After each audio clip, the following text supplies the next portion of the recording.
Hello and namaste. My name is Nick, and I'd like to start off with this new YouTube channel, explaining a little bit about my spiritual awakening over the past 2.5 years, going on from 2012. Actually, it started, and I'd like to explain my sequence of events, what has happened, my experience. I am what could be considered a high-level true twin flame. I'm educated somehow in numerology and astrology, chakras, the alignments. I'm a tarot reader.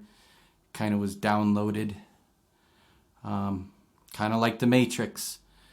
If you guys have seen that movie, kind of like Neo. You know, all of a sudden I knew Kung Fu. And there's a series of events I went through in obtaining what I would call universal knowledge, hermetic knowledge, ancient knowledge of one might consider maybe our ancestors or the divine. And I'd like to get into a little bit about this and what this process of Hieros Gamos is. And this is just going to be a general summarization. I'll elaborate on a lot of these topics later. Do some more videos. I'm going to break this up, try and keep it as short as I can, and have this in segments, maybe 2 parts. And also, I'd like to provide some clarity on anybody who might think they've experienced what Hollywood and commercialism would like to glamorizes a twin flame experience. This fairy tale everybody thinks it is, which it is not. For those of you that think you've met your twin or can't wait to meet them, watch this video, and maybe this will add some clarity and help you make some better decisions on what it is you really want, what it is you seek, what it is your soul seeks, and what it is the will of God being paved for the path in front of you as to what your true soul purpose and blueprint is, and coming into alignment with that and not following down some road that may not be yours. Because I can tell you, if you're on this path, and I can speak for most anybody truly on this path, it's not what you think.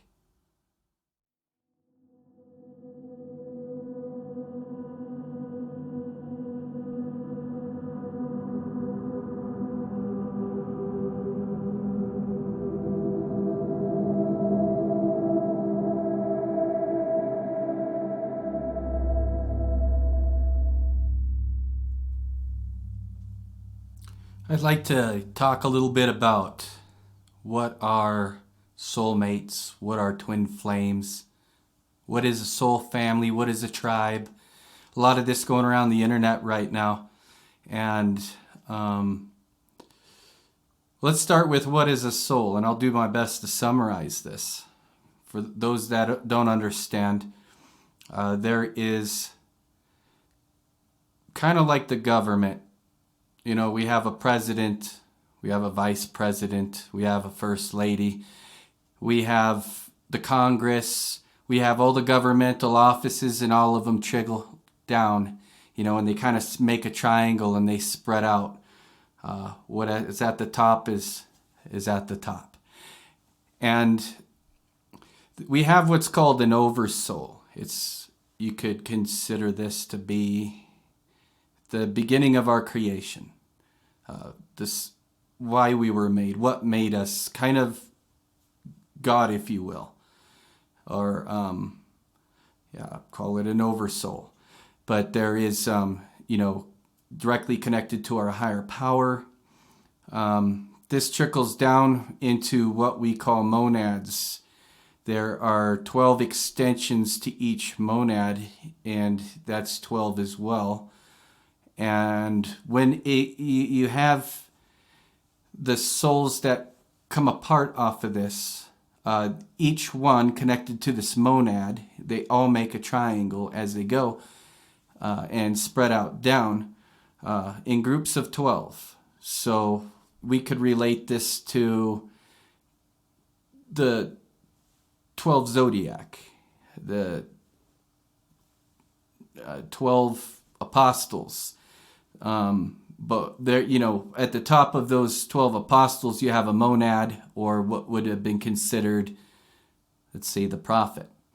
Or, there's children that come down, and every branch off comes into 12 different soul extensions. This breaks off into sections of 144. Out of these 12 soul extensions, there's also what's called the 12 tribes of Israel, referred to in the Bible. And 12 times 12 is 144. 13 makes the creator involved with this, or your oversoul, being one. Now, everybody that we meet in our life is some sort of soulmate at some level. Everybody has a job to do, kind of like the government. Nobody's more important, nobody's less important. There's just added responsibility the higher you go up. And we've all been here many times before. We run into people all the time and we say, God, man, it's like I've known you before. And the fact is, you probably have. Maybe not in this lifetime, but everything carries over. It really doesn't matter, because time doesn't exist except for in this linear world, and everything revolves in cycles. The moon cycles, everything cycles. We have the ebb and the flow of the tides. Everything's up and down and back and forth and in circles. But, what happens is that we meet these people we have strong connections with. They are usually contracted with us. Before we come down here, we sign these contracts and say, this is what my soul needs to learn. And this is what I'm going to experience with you. And we all kind of like jump down here, and, we get born, and we do go through this learning process, which is actually a forgetting process of who we are, with this world, which is 3D, when we aren't of this dimension. It's what we enter into. And biblically, we entered a world of sin. We're born into this. And it's a normal process of being human. The soul is what drives us like an avatar. And we have spirit guides, and we have ascended masters, and we have all these lessons. It's kind of like being in a university. And we start off first with the programming of this earth. And what happens is eventually, hopefully, you learn to deprogram this. And for many lifetimes, most of us have not. And we've run into these cycles through our ancestors. And we're all connected to them, our grandparents, our great-grandparents. As far back as you go, our parents, our close blood family, they're soulmates, different kinds of soulmates. Everybody's not a lover. But we all have something to teach each other. And in this human experience, we don't really even think about, usually. Actually, what we do is think too much, most of us. But we don't realize who or what we are, and we're having this human experience. This has been going on for generations and years and millennia. However, every 2,000 years there's a shift. This is when we shift the dominant zodiac sign. Went from Pisces, that kind of works in reverse, and now we're entering the age of Aquarius. End of the Mayan calendar, as they said, was 2012, I think December 12th. Who knows what date exactly it all began, but that's what was documented, and this goes back through many civilizations, all ancient civilizations. This was spoken about. It was, my dad always said, "Hey, Nick, it's end of the world shit, don't worry about it," because everybody's been on corner since I was a kid talking about it. But yeah, this is a very short period of time. Now, they haven't been talking about this for the last 2,000 years. Some people are privy to the information. People connect with the Holy Spirit.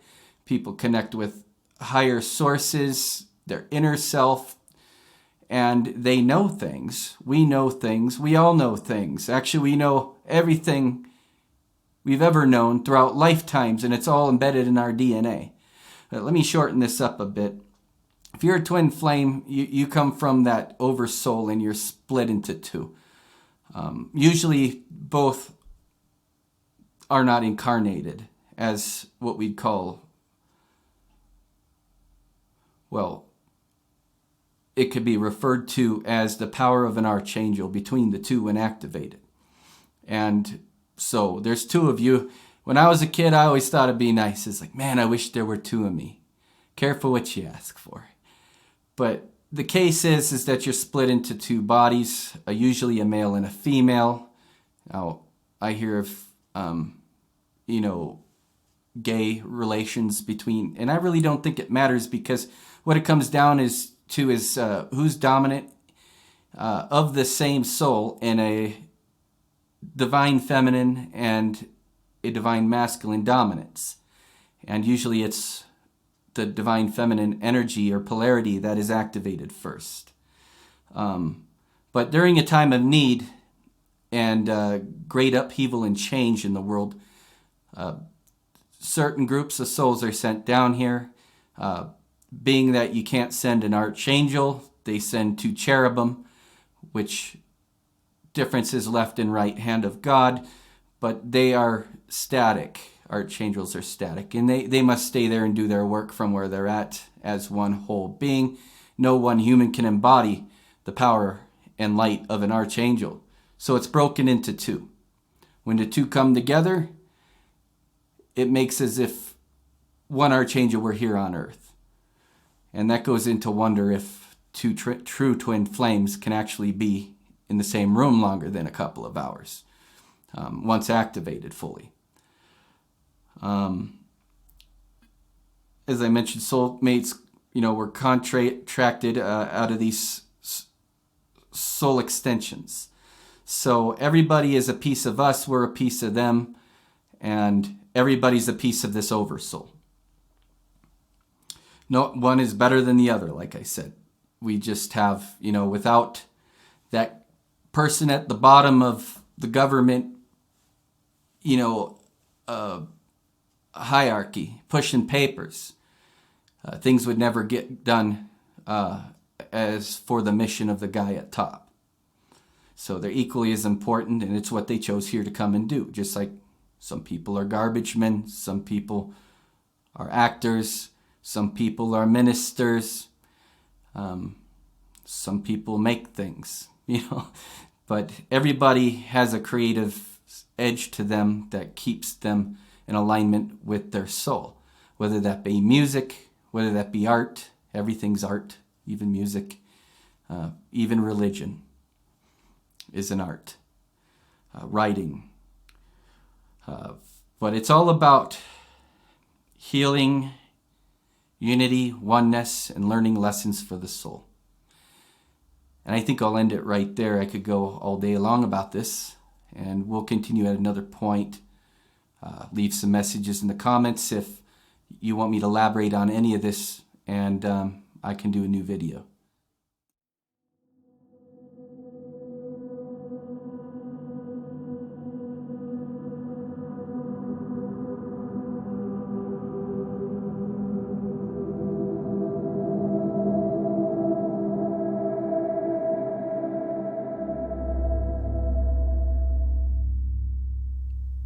So there's a lot of talk out there about DFs, DMs, divine feminines, and masculines. And I guess I'm a straight male, and I've been an alpha male my whole life. I'm an Aries. I always been a leader. I've always been, I guess what you'd say, kind, good to people. I would be considered on this journey what's called a dominant divine feminine. And there aren't many men that I've met on this journey who have embodied the feminine energy. And I can tell you that all shifted when I met my opposite, or the same, what would you call it? The divine other half, which is not a half because we're all whole. It's just, it's been broken up this way so we can find wholeness in ourselves. But it's kind of like a magnet. The more we push, the more they pull, and vice versa. And this works with everybody. This trickles down into our soulmates. It trickles down into our family members. And it's all about finding balance between the two. The world runs off of what we'd call this duality. And everything's separated, everyone's separated, wrong and right. This has nothing to do with God's universal rules. There is no law of duality that has to be. It's the way the laws are, but sometimes it's not as it appears. Now, we have both of these in ourselves. We're both divine masculine and divine feminine energies. And this also plays out, like I said, in our soul extensions. It's always been this way. And it's kind of like a lot of things I won't get into. We're just going to make this one kind of short. And I'll put, some more into this subject at a later date. Let's just go over a little bit about divine masculine, divine feminine characteristics. There's the divine feminine. It would be a creative and intuitive, more of a flowing, open, empathetic. Not that the masculine isn't, but they're more in the logical mind, more grounded to the 3D, more focused and driven. There's also, I guess, what you called a wounded feminine, wounded masculine. And most of us are in this category when we begin, let's say, by the time we become teenagers. And, the wounded feminine's always got this victim mindset, very codependent, very needy, manipulative, and none of us mean to be any of this. Emotionally imbalanced. Me personally, I was bipolar. Clinically diagnosed, disabled for life because I was an empath. The wounded masculine would be more narcissistic, aggressive, abusive, distant. They're the ones they call the runners. And this is just what's not healed in both sides of this. And one pushes the other away. It's until you become the same polarity or balanced within yourself will you experience that in everybody else in your soul extensions. And it's just the way everything works on magnetism in this world, the sun, the moon, everything, the tides, energy, the ether. Everything's magnetic in this world, and so are we. Everything has to do with physics in quantum world and how one thing affects the other, and we're all quantum. It's just we don't see this because, like we don't see God, the workings behind the scenes are invisible.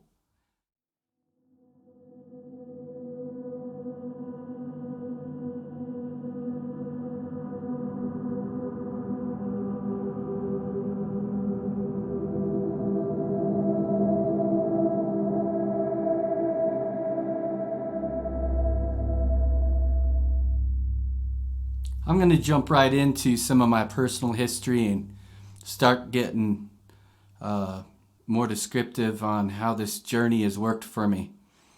I'm 42 years old. I was born in Los Angeles.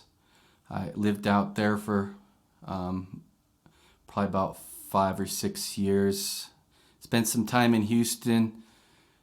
My dad was a car designer. My mom sold children's clothes.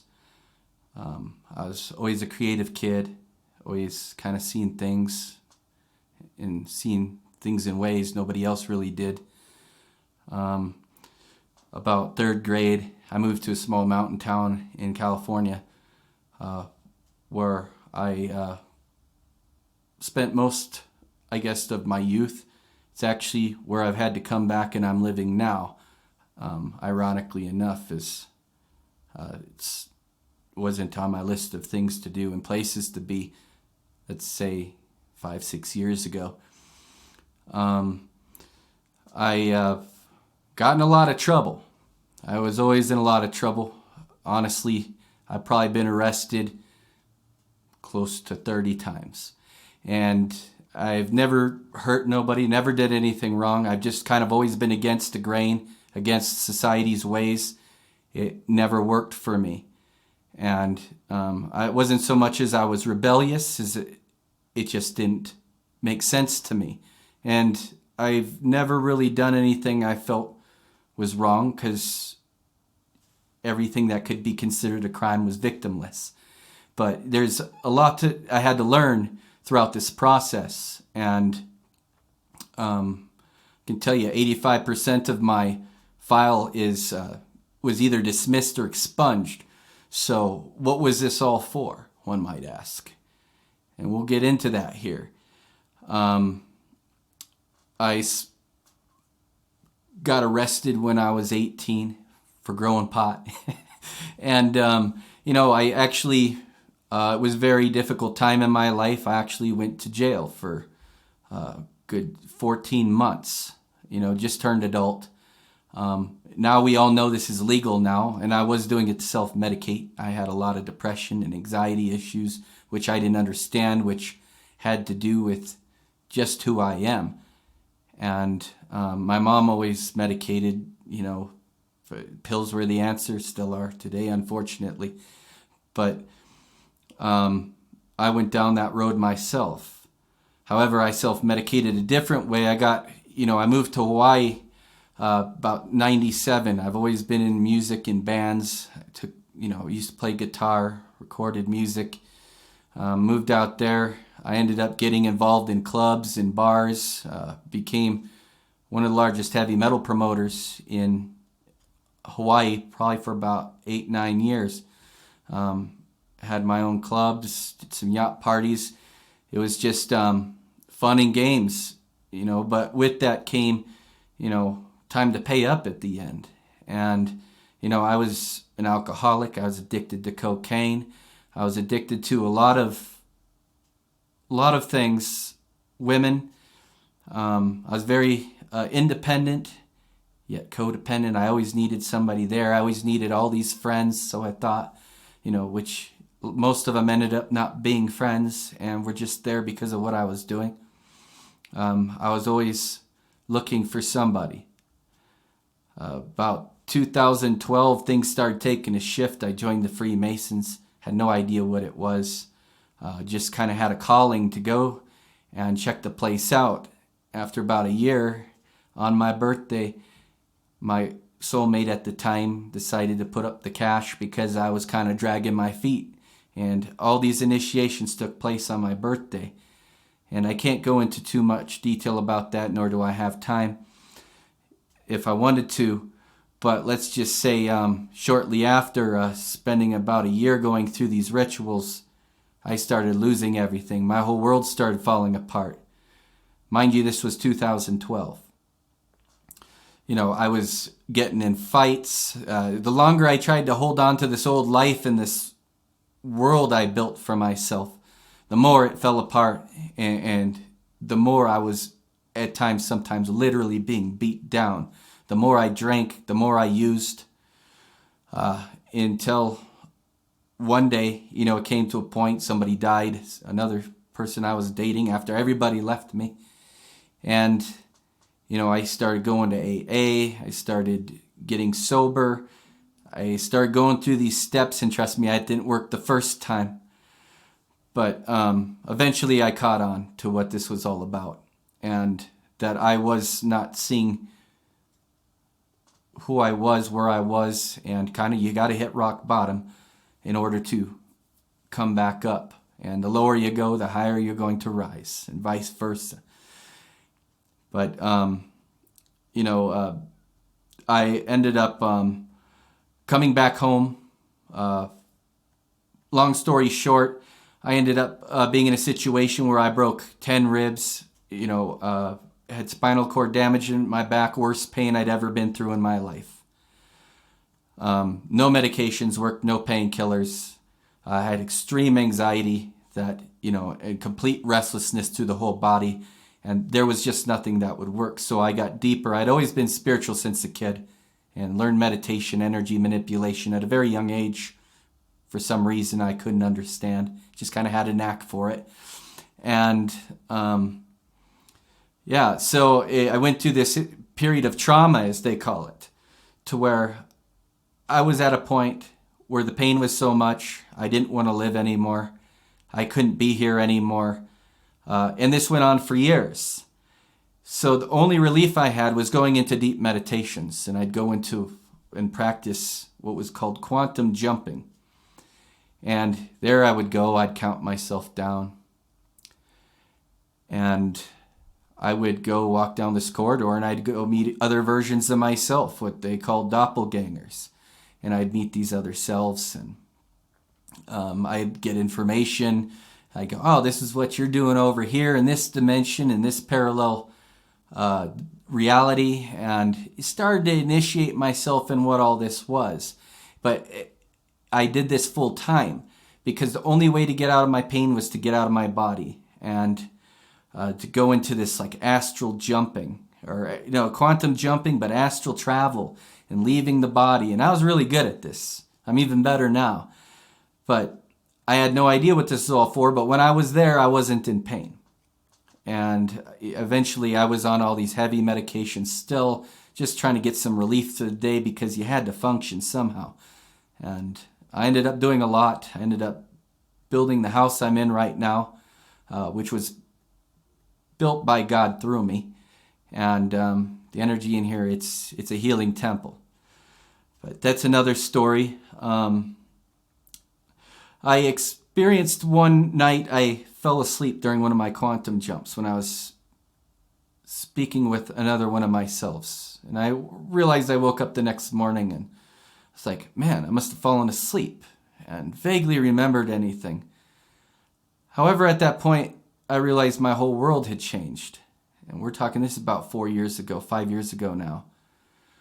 I entered what a lot of you might be familiar with as the Mandela effect.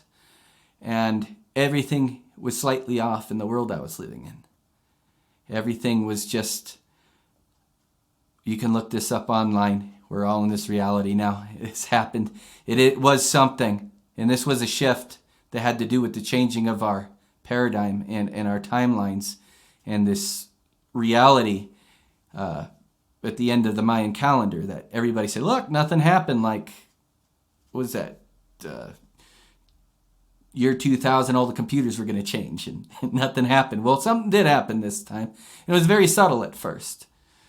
And those who were paying attention did notice these changes. And I'm not going to get into what the Mandela effect is, but let's just say I was looking at maps and this wasn't the world I remembered. Everything was a little bit off. Logos, the way people were, the way I looked at the sun and the moon they definitely didn't look millions of miles away anymore. So this was like what I would call my initial awakening.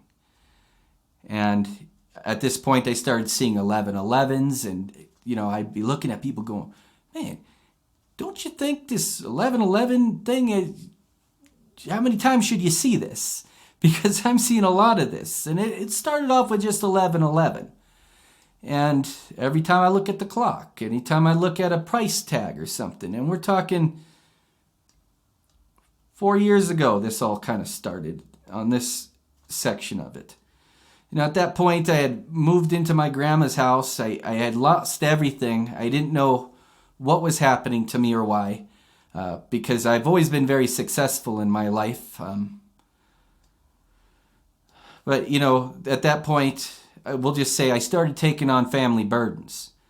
And I realized this is where I needed to be. This is what I had to do for my family. I was fought all the way through it. There were lessons to be learned here for both me and for them, and getting out of this ancestral cycle of karma that we've all been stuck in. And apparently in my family and lineage, I'm the one driving the boat that's being driven for me. I'm the captain. But, everyone walked away in my life. There was nobody there anymore. Spent a lot of time by myself and in introspection. And one point I ended up throwing all my medications because they told me I was bipolar and I was disabled and had this big problem. As I mentioned earlier, it turns out I was just an empath, and this was kind of normal part of the unbalanced process of what I was going through, who I am. And there was nobody there to teach me. So through all this, it was like, I got in meditation, because it's like,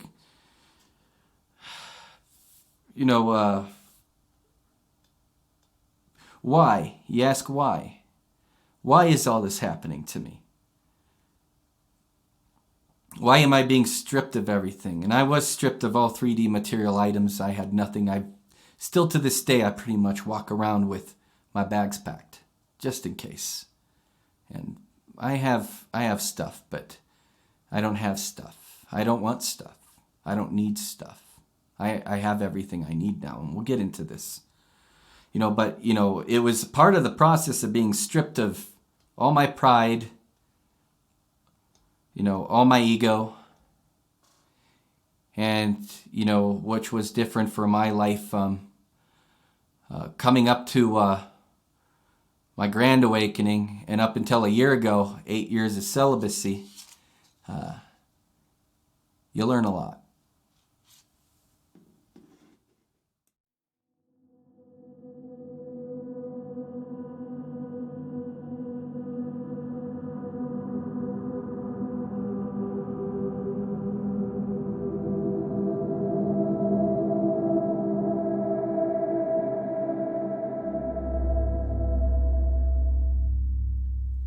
So first contact.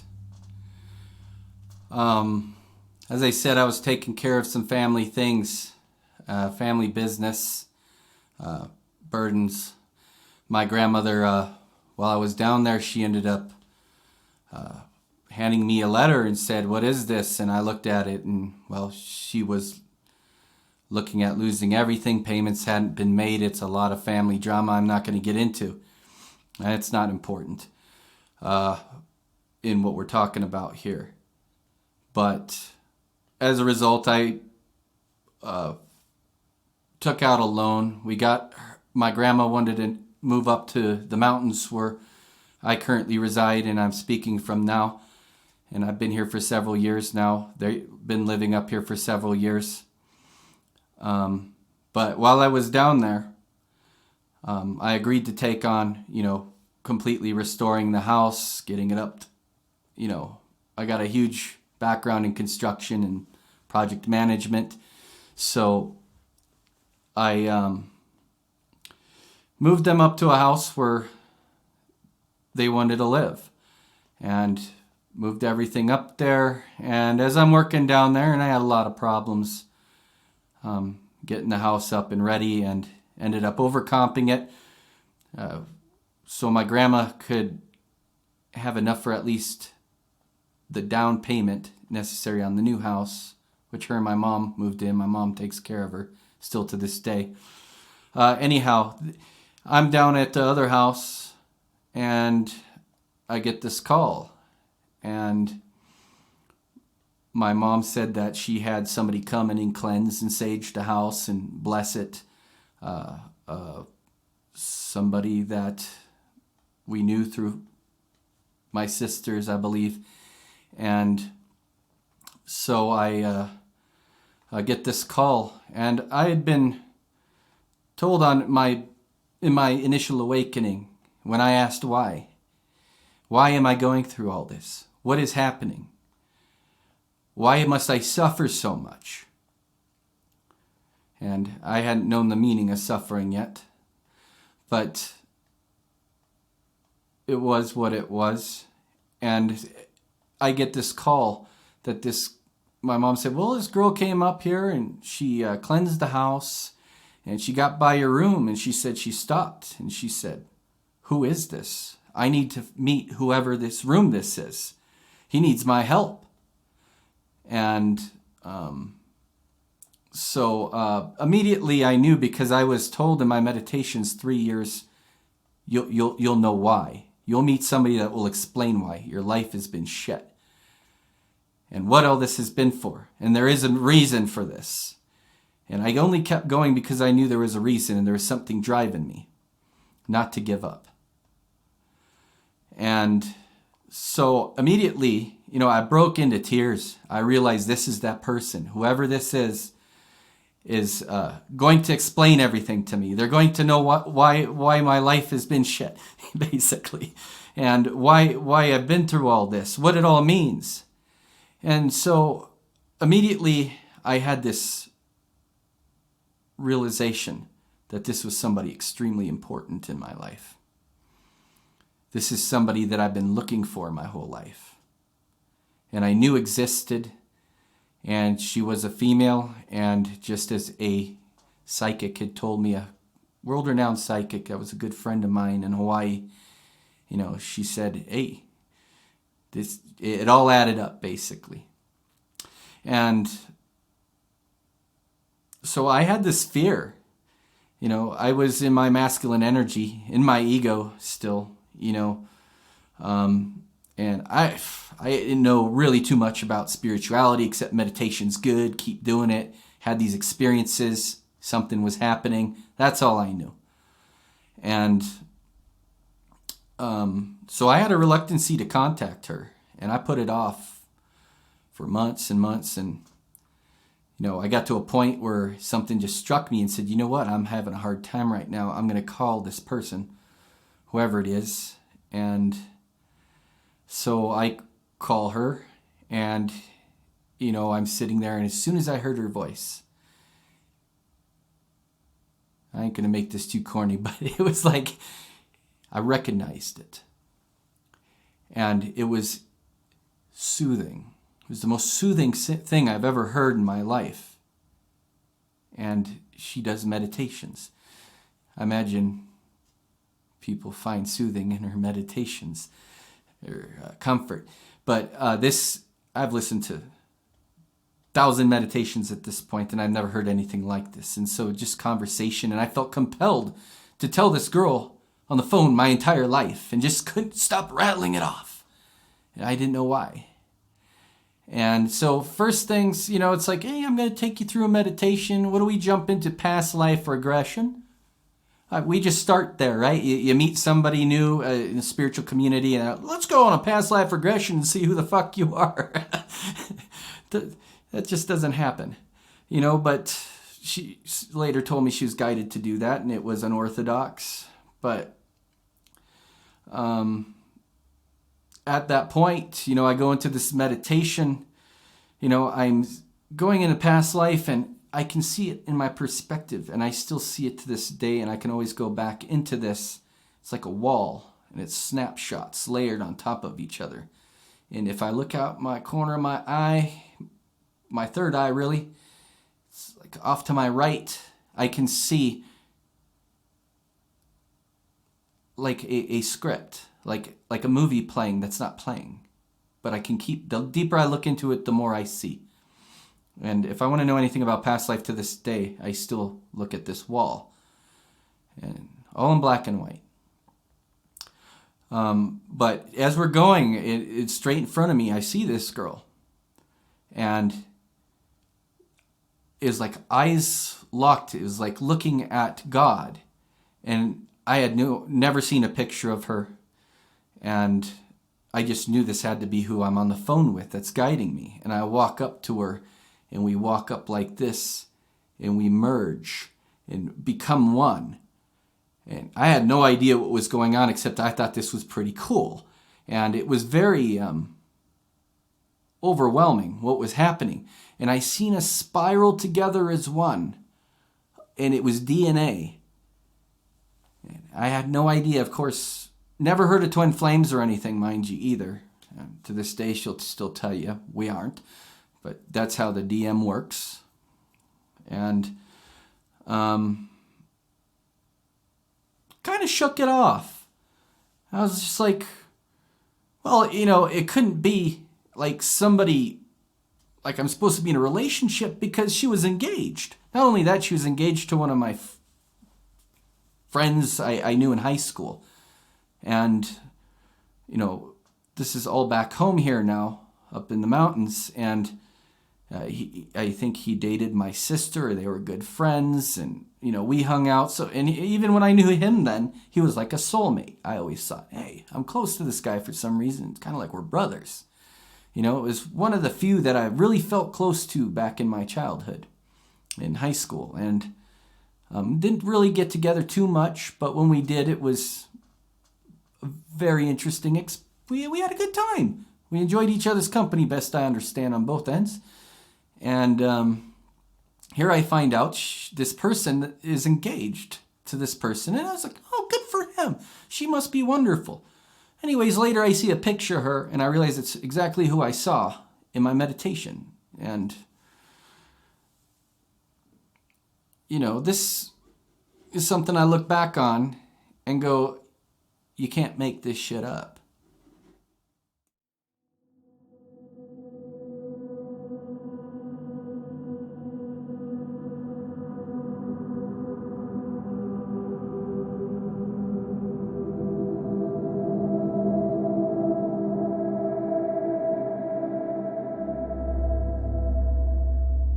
My grandma's house got more money still.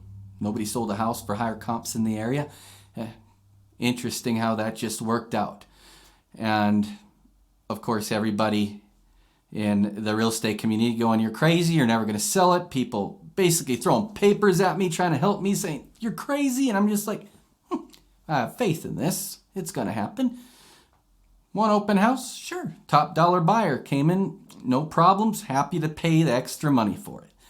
And so what I'm getting into is I move up to my family, and, because I'm working on another house, the house I'm in currently, which I admit myself is quite a masterpiece, because I didn't build it from my mind. It was built from my heart, and it was built by God through me, as I think I mentioned before. And it's got a lot of good energy in here. It's a magical place. We call it the Love Shack. Inside meanings behind that one. So I'm at the house, and at this point, I completed all that down there with 10 broken ribs, in pain, on heavy-duty medications, fentanyl for one. However, got off of that was by the grace of God, and all drugs. And she came over to do some healing work on my mom and my grandma, and I was up in that room up there, and we'd been through a couple of phone sessions that were just completely, who are you? How is this? Could this be so powerful? It was like everything before she'd say it. Spirits are healing you. Spirits are doing this. I knew that already, but thanks for telling me. And it's really, we could be on the phone together and not even have to talk. Once we were in this zone, which was beyond meditation. But anyways, so she stops by the house, and I knew she was coming, and I didn't want to see this person because it was scary, whatever kind of connection we had. And it was out of fear. extreme fear, and I was very sick. Also, I was on a liver list, liver failure, imminent. I had lots of problems, high blood pressure. I ended up losing 100 pounds in 1 year by guidance of spirit and guidance to get healthy, get in tune for what I was about to experience. And so I met with her. She was exactly a little shorter, exactly what I seen in my visions. Exactly, I knew who she was. Like I've always known her. Still no attraction really though. Like not anything sexual, or I didn't think about her. Some other guy's dude. It's against the bro code anyways, but eventually we started working on one-on-one sessions, and so she started doing chakra alignments. I had no idea what chakras really were at the time, except I was listening to frequencies that made them feel good. I didn't know any of this stuff. And but there was a deep connection there, just really nothing else. It was nice to know somebody who claimed to know me, and I had a weird, odd connection with. And she was pretty, but not my type. Yet I was intrigued.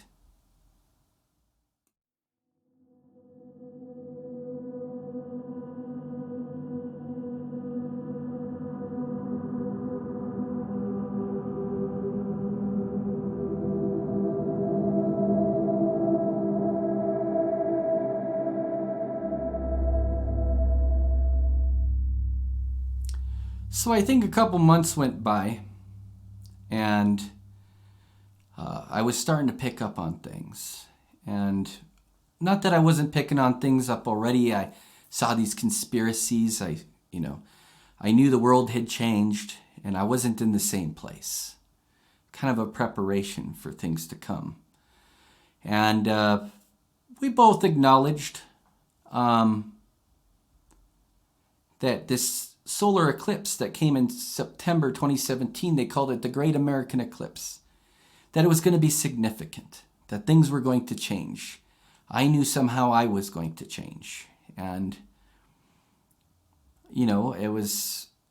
it came, and at this point, it'd been a couple of months, we had an increase in trust and friendship and just in general, and spiritual connection of some sort.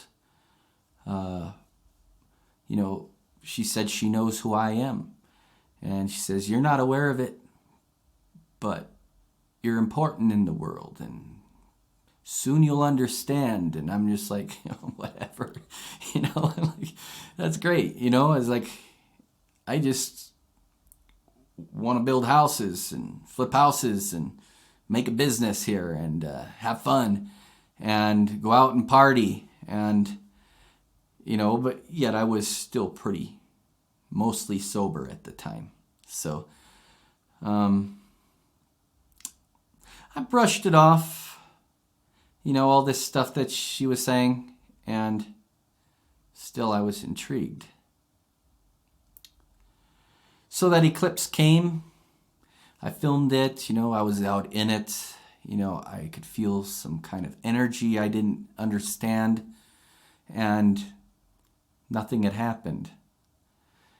And to make a long story short, time went by. I started going through these rituals I didn't even understand, burning candles and, doing this stuff, praying, anointing myself with, frankincense and,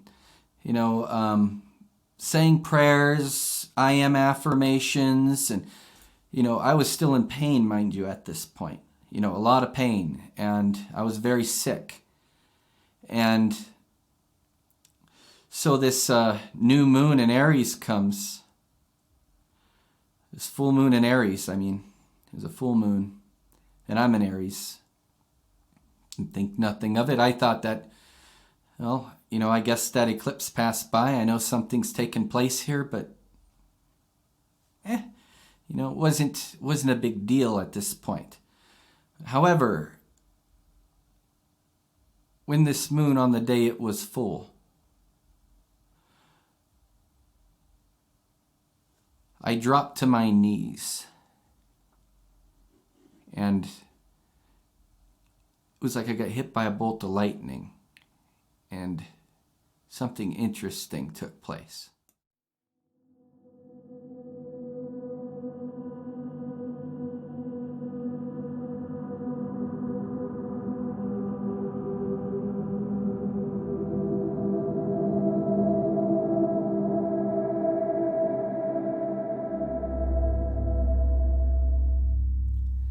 It seemed to be complete madness. Complete madness. Insanity. Actually, I lost my mind completely in an instant. It was just a bunch of lightning and loud pounding and just roar coming through me that can only be experienced. And I remember being on my knees. I was in front of my sliding glass closet, and it was all mirror. And I had this self-realization. I looked in the mirror. For 1 second, I'm understanding whatever is happening to me is Christ. And I've been looking for this guy my whole life. I'm like, where is he? Going to churches, all these different religions. Not one worked for me. I'm like, they got some nice things to say, kind of a good point here. So where's this Jesus fella? And, I must have been baptized 12 different religions. I'm an ordained minister. Just so I could marry my friends, thought it would be cool. And I look over into the mirror, and I look into my eyes. And there was Jesus.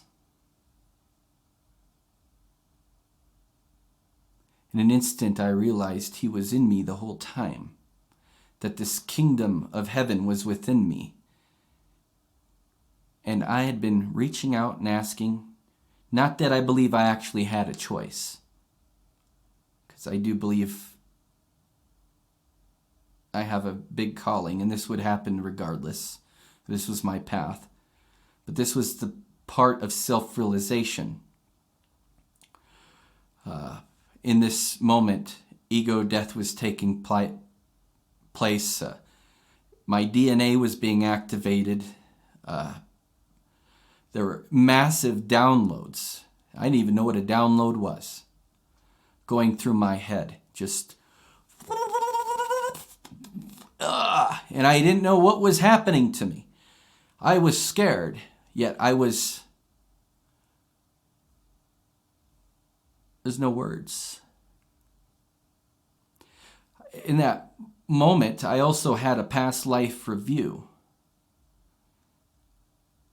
I seen everything that had ever taken place in my life and realized that none of it was entirely my own decision, that everything I experienced, every job I had, every relationship I had, every fight I'd been in, every vacation I went on were all places and everything connected. Not only that, every question I ever had in my mind, when you think, that's kind of strange in the world. Everything had been answered. Every question. And we're talking all at the same time. Now, this process took about 3 months. 3 days. The initial, what I can only call as an anointment, where my true self and my true purpose and my true mission and my life plan, my past lives, my Akashic records, my soul blueprint was all shown to me in an instant. It was like somebody flipped on a switch. It was a Kundalini awakening. I'd never felt such energy. I'd never seen such light. I never smelt such colors. That moment in my life, everything spoke to me. I could channel a rock and tell you what it was thinking.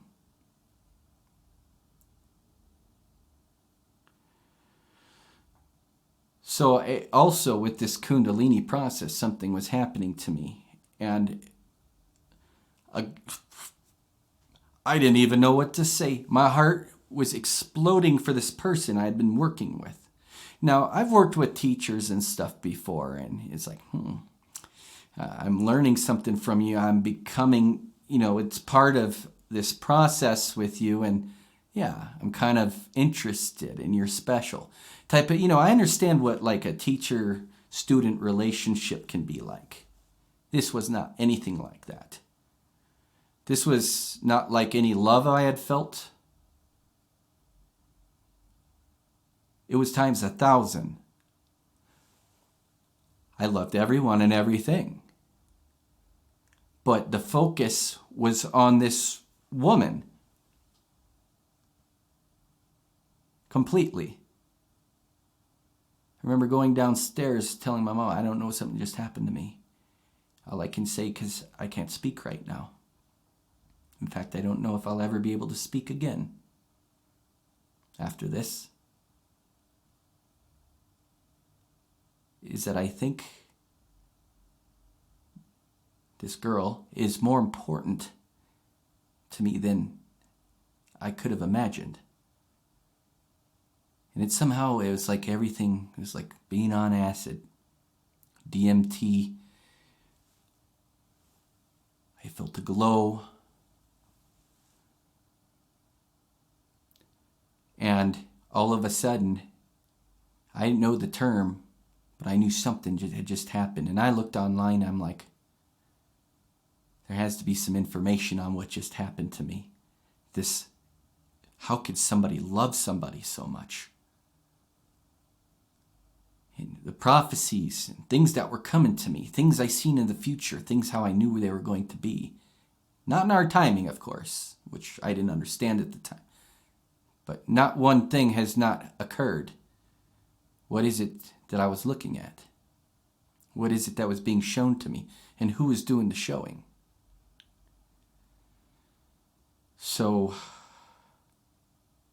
I looked up and was Googling around. And I was like, gotta find an answer.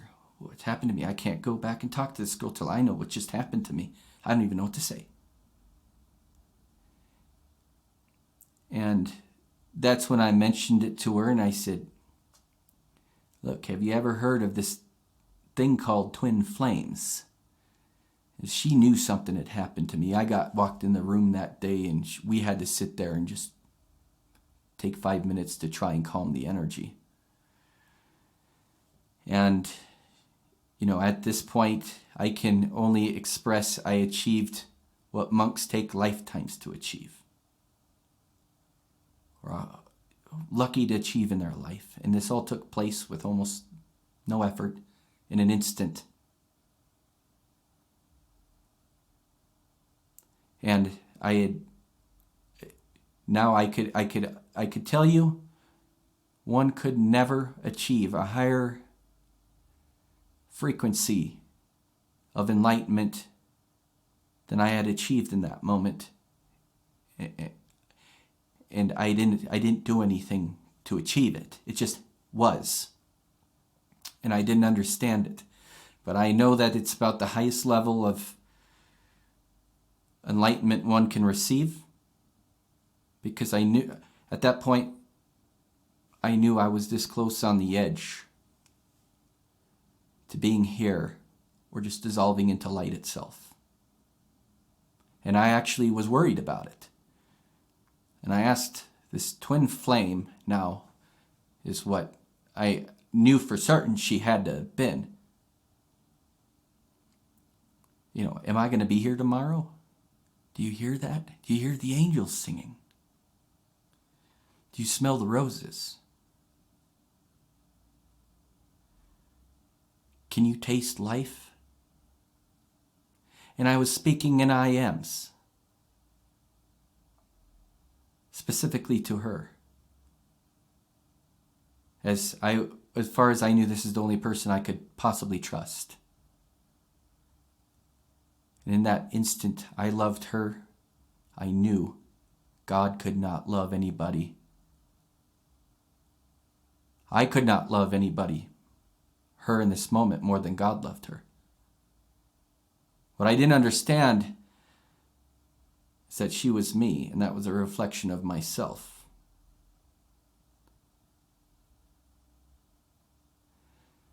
And so this discussion led into rejection, which led into what is described as the dark night of the soul.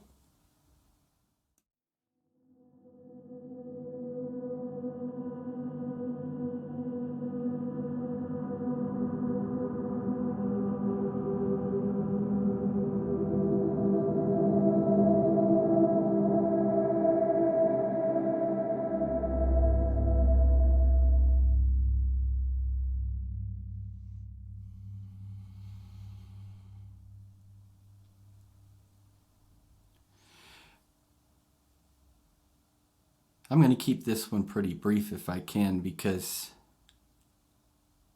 there's almost no words to describe the dark night of the soul.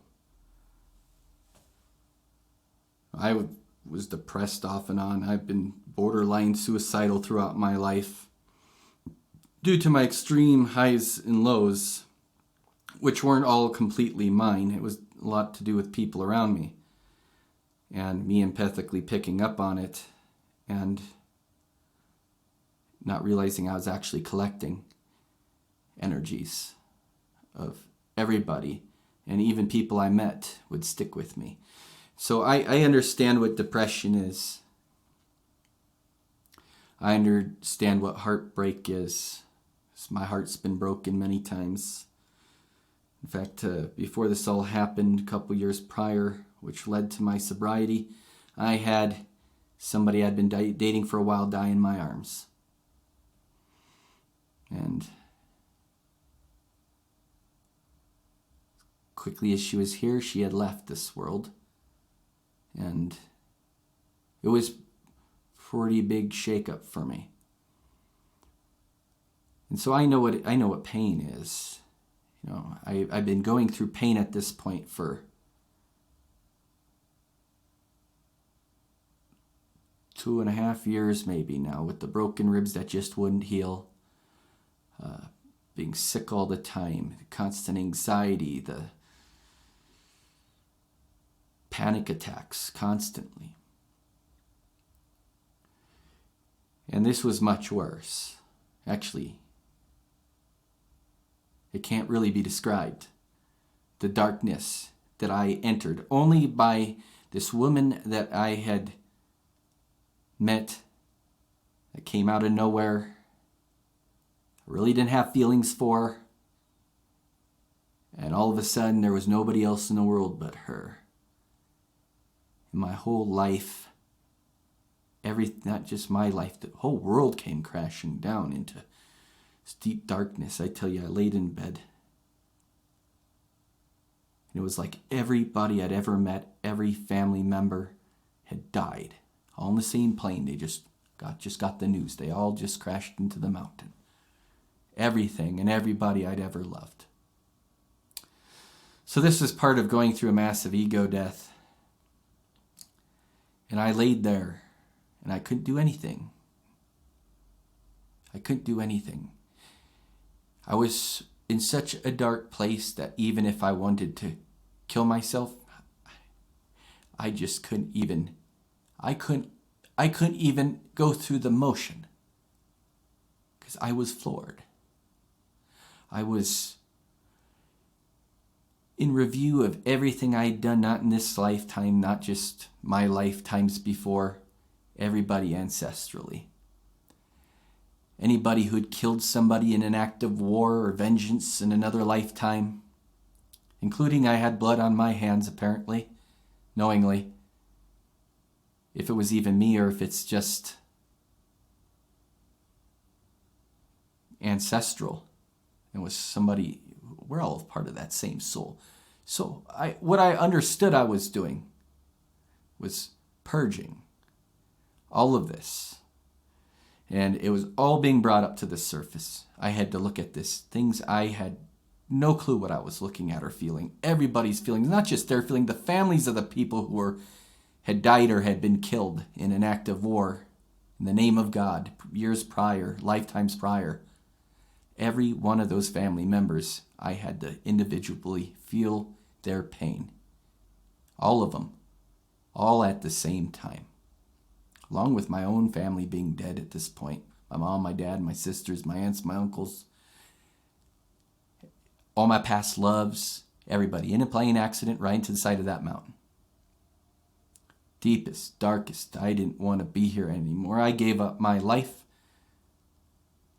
And I died. I died of heartbreak. So that is a real thing.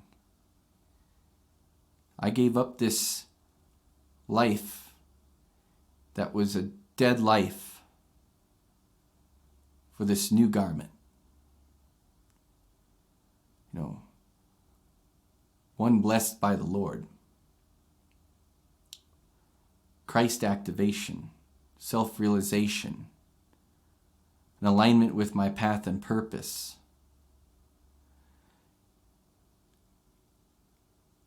And this was physical transformation. This was mental. This was on a soul level of pain that can't even be expressed.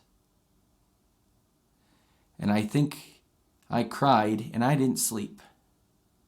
I cried probably for 2 or 3 months straight. And I don't think I stopped. I didn't leave my house. I couldn't be around people. For 3 months. Except to crawl out of bed to see this twin flame. And try to convince her. Don't you see? Don't you know what this is? And she just looked at me like I was crazy. She was interested in what I had to say. But twin flames? Get the fuck out of town. You're crazy. And eventually, yeah, I am still to this day, according to her, delusional. I need to seek professional help. Well, that was my professional help back when I thought I needed it. Anyways, I have seen therapists and such, and I work with spiritual counselors and workers, and all of which say I'm anything but. And I know I'm not. I wish I was sometimes because I don't fit in this world anymore. I only relate with people of my soul family. Soulmates understand me. My supposed twin flame can't even stand in my presence. Mostly because the energies are too strong and it's out of balance. Not to say there's ever supposed to be a relationship there beyond mission, whatever that is at this point, because it's been 2.5 years.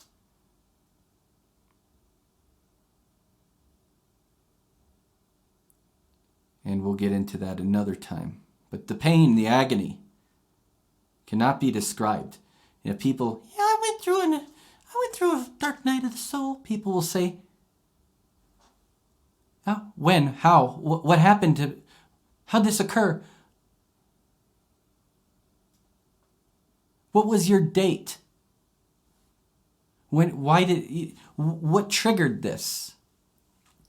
You just woke up one morning and you were sad, or, you know, this is a big deal, and it's part of a spiritual transformation.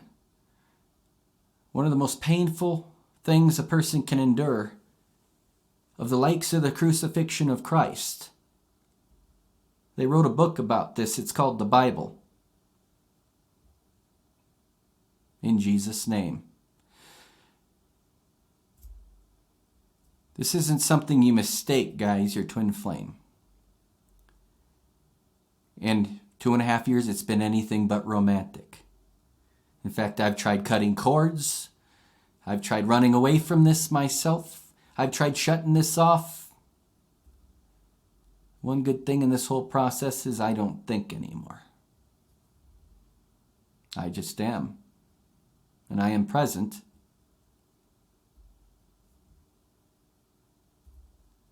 And I am me. I am awake. I am love. I am alive. I am protected. I am loved. I am light. And I am now.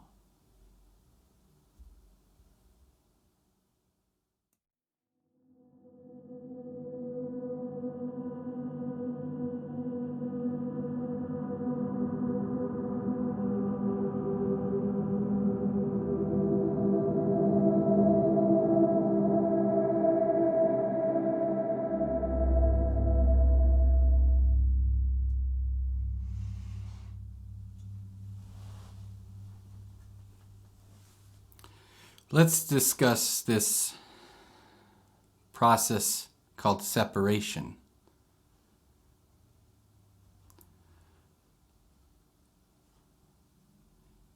And during this process, and throughout the whole journey, mind you, probably on my end a good 1.5 years of it. Well, first year of it was complete obsession.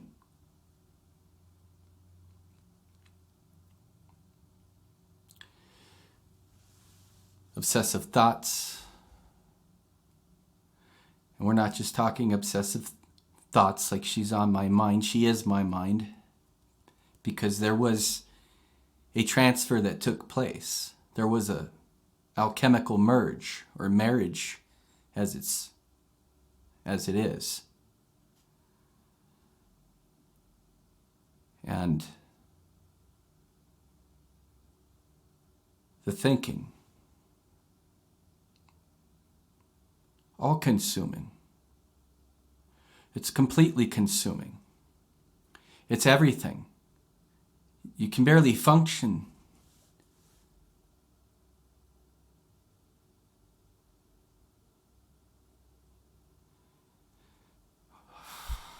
All the books, all the videos, all the twin flame readings, all the readers, probably spent $10,000 in readings to get answers.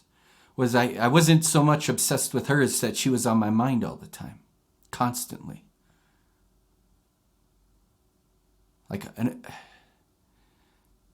Like the thoughts I've had for anyone I've been in a relationship with my whole life, every thought I've had with all of them, all the experiences of thoughts, all put into one day, every day,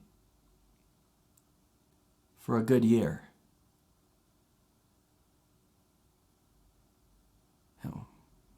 My ears ring. It's incoming information and downloads at any given moment, still to this day. But, I probably put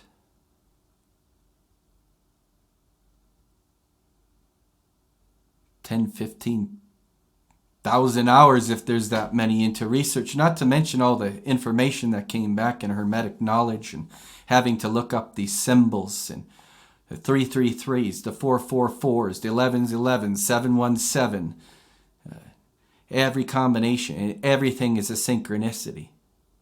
Everything is a synchronicity. My whole life is a synchronicity.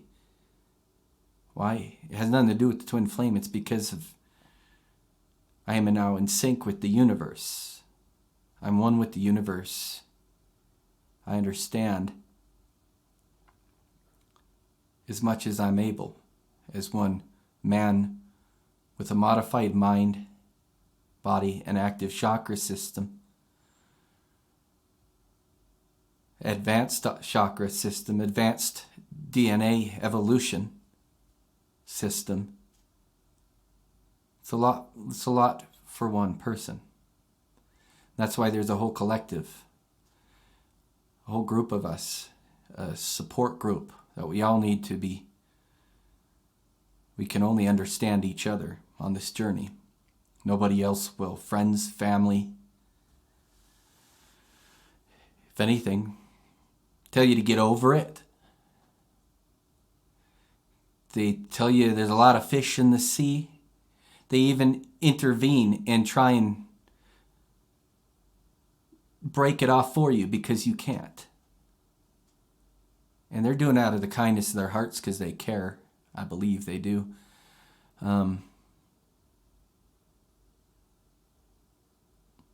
It's only thing we can rely on is our heart, our intuition, our gut, our knowing. What God showed us all when we were awakened, when we were activated. What we're here for, our collective purpose. I have a group too I run, but it's not my group. I just started it. It's all of our group, those in my soul family. Some of which will probably be watching, I'm sure. And, I love them all like family, lifetimes of family.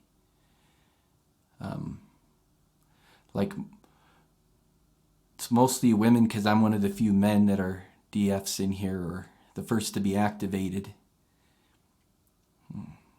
And before our counterparts. And, the spirit guides, the angels, that God sends to guide us, to make sure we stay on our path, to kick our ass when we need our ass kicked. And trust me, God does all this. And for whatever purpose, your free will is stripped.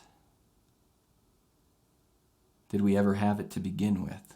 One might ask.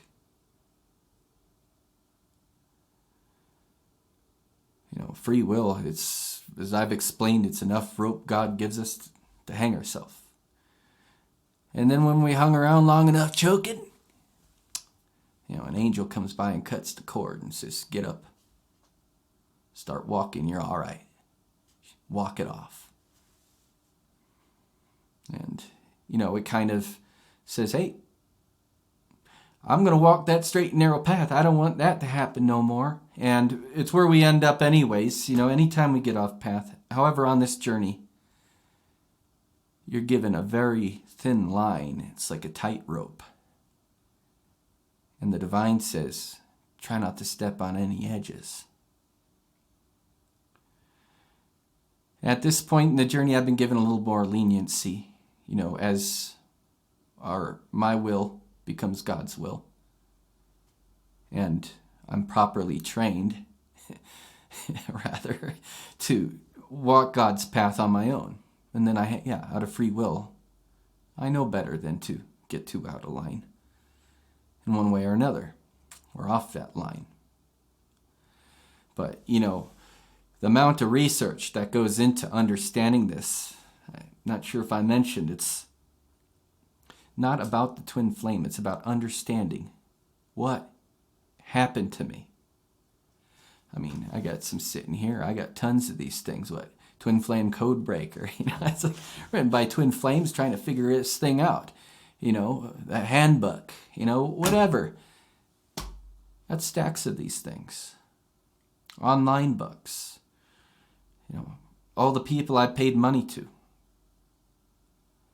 Not one of them told me something I didn't already know.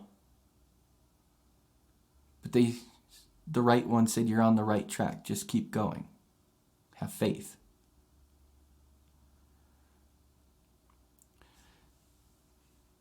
One in particular, several people in particular on this journey I couldn't have done without, but I wouldn't have been asked to.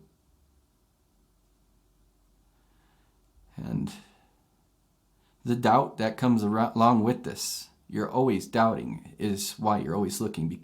Not because you don't think this is what it is, but how could it be? Why me? Because we're all chosen for this. Whether we signed up before we jumped down that little cloud hole where we all stood around naked After drinking that wine, signing these contracts, and it must have been some real good wine, as we all laugh about, because how could we have signed up for this? Who would have, in their right mind, wanted to get on this journey and say, this is what I'm going to do. Give me a push. But it is what it is.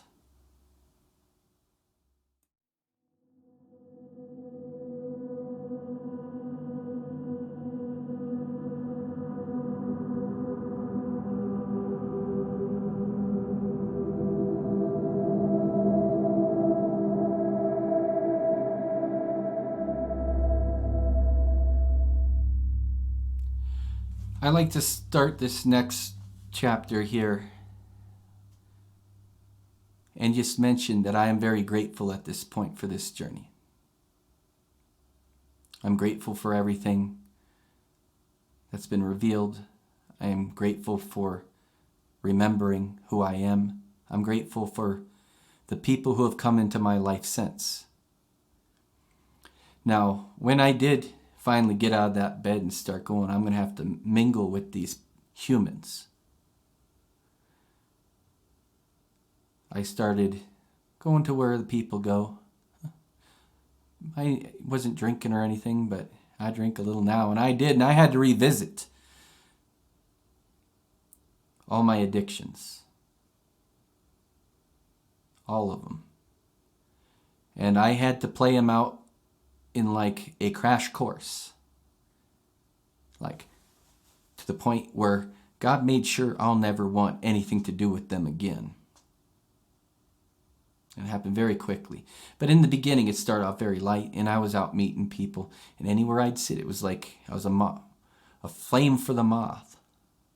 And everybody came in and recognized me. And why do I feel like I've known you?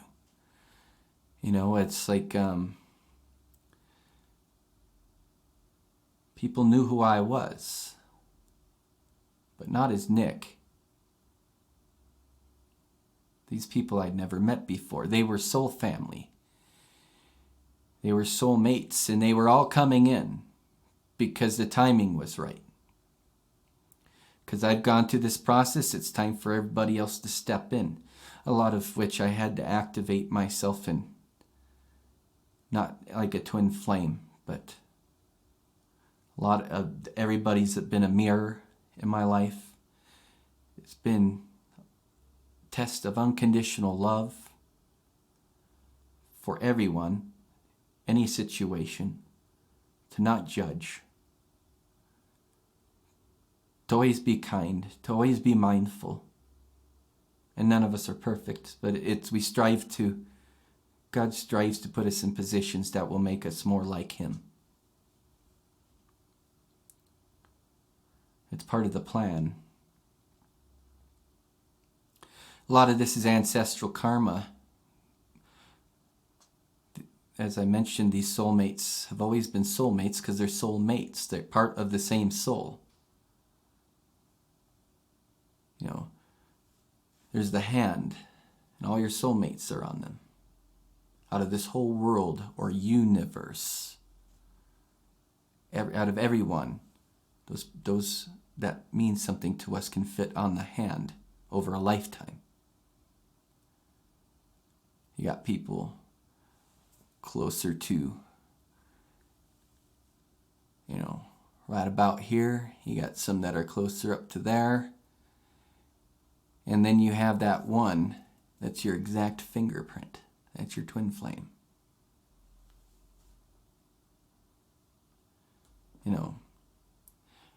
I know I'm a pain in the ass. Why would I want another one? I know I'm stubborn. Why would I want to deal with another one? And it's really just dealing with an opposite yet the same of yourself. To find yourself. To be triggered by anything unhealed within us, within myself.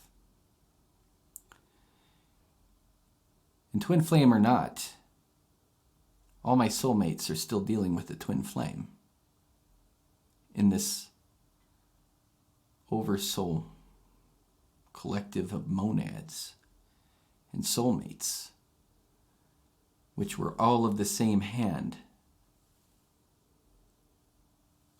of God. And a lot of this is karma. Like I said, it's things from the past lives. If we messed around with, let's say, somebody who's incarnated this time from a past lifetime, they're reincarnating here, and you got to make things right at this point. We got to make things right with these people when you're on this journey. And there's soulmates that may come in for a short time, some that may last for a long time, and I'm very grateful. Currently, I'm with a soulmate, and she makes me very happy. And I'm very grateful to have her in my life. I'm very grateful for everybody I do have in my life. I'm grateful for the pain I've released. I'm grateful for the healing I've done for others, because I am a healer.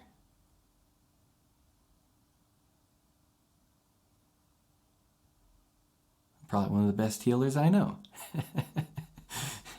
And let me get into the fact that when this all happened, I healed myself. I can heal myself. I can stop bleeding on myself, probably others, animals, people, with my hands at a distance. Depends on the healing. Some of it's psychological, some of it's mental, some of it's karmatic and soul-based.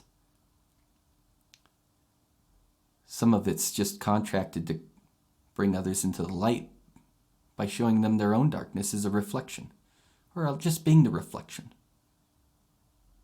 And I'm okay with that. Some are romantic-based, and those are the good ones. And, I was celibate for 8 years to prepare me for this journey.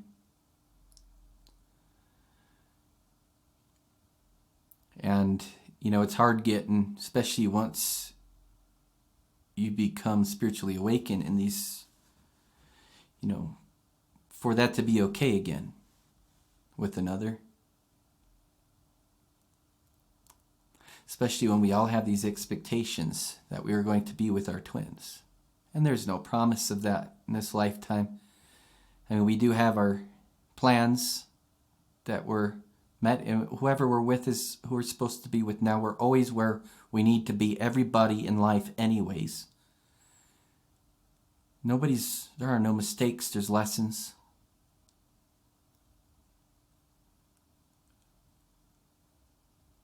Nobody's with the wrong person, because it wouldn't be allowed anyways. That person have zero interest in you. There's always got to be an attraction. Every relationship is a lesson. It can be a good lesson, it can be a bad lesson. You can enjoy this.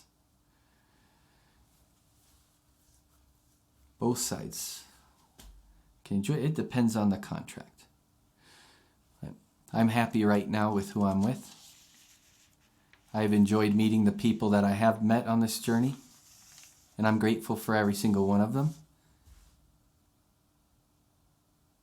And I have unconditional love for them all. All of you watching, and those that know me already know this.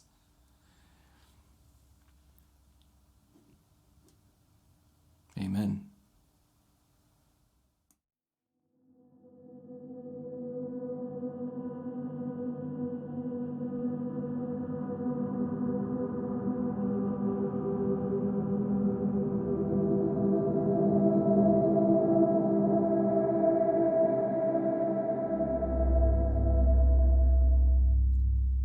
I'd like to throw this on the same video, whether it ends up being a part 1 or a part 2. And there's a lot of talk and people who ask about this, because everything's a buzz on the internet and on social medias. What is 5D? What is it to go from 3D to 5D? Is there going back?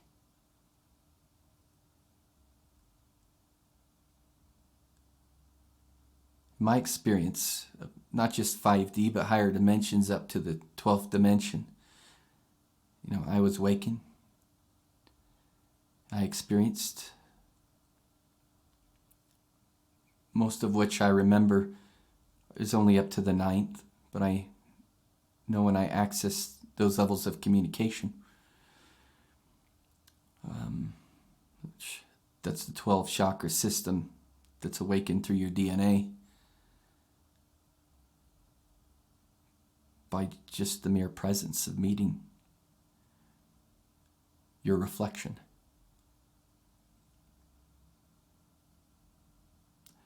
But, smells are different. Everything tastes different. Everything, when I hit the 5D, let's say higher dimensional reality, which is parallel to this, everything was like new again, because you're reborn. You're reborn fresh. I was regenerated. All my pains, everything's gone. Healed. My blood work's immaculate. Get basic aches and pains, everything healed. You have knowings of things. You know when things are going to happen. You know that they're going to happen anyways. And sometimes God gives you a demonstration so you can watch it all play out in front of you. And divine intervention. And how nothing is an accident. There are no accidents. And everything's a synchronicity. And everything's on this matrix, or we're in this video game, or role-playing game, if you will. On this plane of existence. The telepathy. No. Communication is stronger within your soul family, activated soul family. But it's no different than we experience anyways, those who aren't awake. And when you answer the phone, oh, I was just going to call you. I was just thinking about you. Margaret. How did you know I was going to call? And then you know what the conversation was going to be about already. It's really no different, except it's being more in touch with that.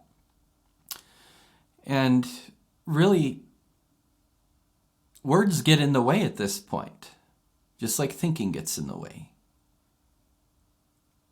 There's nothing to think about because everything is going to happen anyways. Go with the flow. Roll with it. You already know at this point, fighting it isn't going to do anything for you, and you can't change the current anyways. God's got control over all this. And He's not the one stepping on your head. He's the one teaching you to walk on the water. To walk above all trials, tribulations, anything of this world that was conflicting or inflicting on you was an affliction.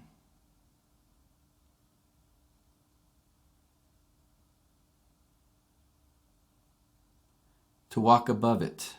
To be in this new earth, where these laws of this earth don't apply, God's laws apply. Make heaven as it is on earth as it is in heaven. Heaven on earth. It's your perspective. It's your consciousness of reality that changes the reality of everything around you, all the people around you, the animals around you, the plants around you, the universe, which is within you. It all changes with this consciousness.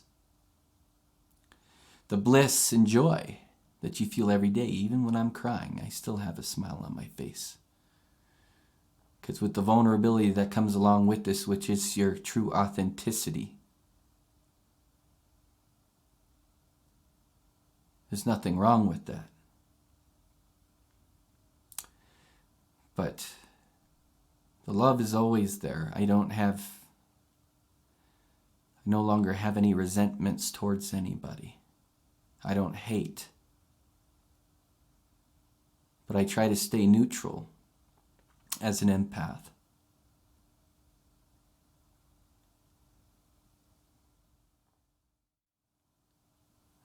There's a sense of peace and joy with this bliss. Being able to see past the illusions is another one. What we all took for granted as being the truth and the reality around us. Being able to see the underlying cause and function. Being able to see through the veil. Past it. It's really not there anymore. You can't lie, lying doesn't work. Not with me anymore. I can't lie. Most people in the soul family can't lie. They know better. Anyways. Because we all see through each other. We all know each other intimately.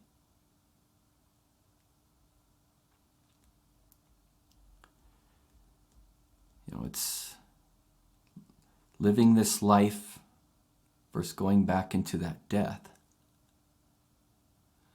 When I first started being awakened, this is pre-twin flame, when the times of, I'd say, 4 or 5 years ago, I saw the world.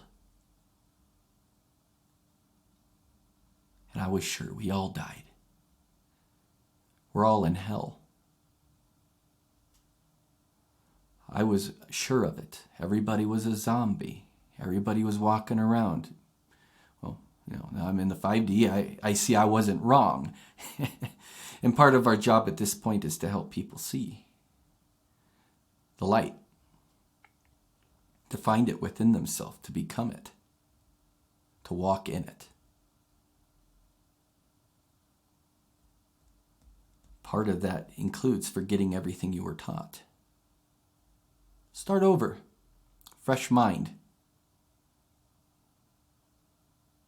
Anything you were taught in school, anything people told you, anything that was society's just viewpoint in general and the general collective's way of life and doing things, all has to go. And to be quite honest with you, I die and I'm reborn every morning, as it says in Scripture.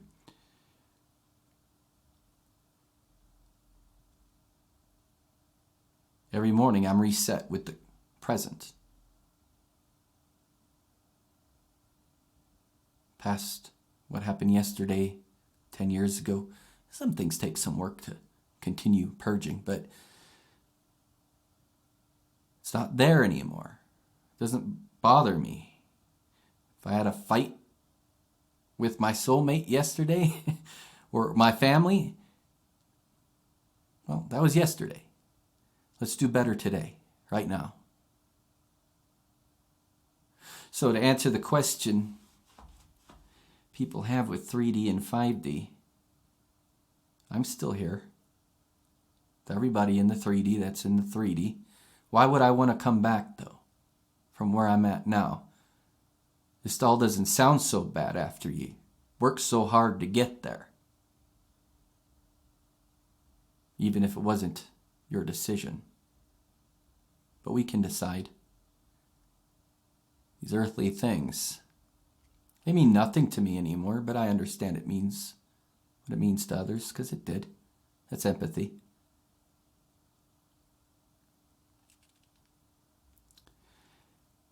I think it's a much better way to live in this realm.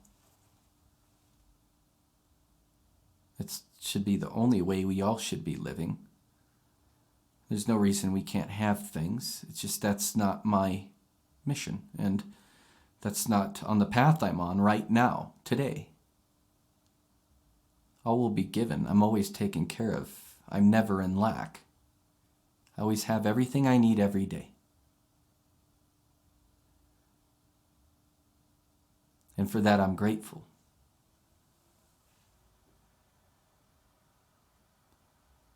And I wouldn't trade it for anything. Even though my mission is here in the 3D, I can go back and forth. Like now, I'm currently in 5D consciousness. So some of you might not understand me. And that's okay. But really, I just wanted to get out here what this journey's about. And really, at least I haven't been shown anything different than what I was shown originally, as far as being in a physical union with your twin flame. For one, that should be the last thing on your mind at where most of us are on this point in the journey. So does it really matter? And for what I learned due to this individual who's myself, who's made me whole, helped me make myself whole, ensured that I would do the work, I am grateful.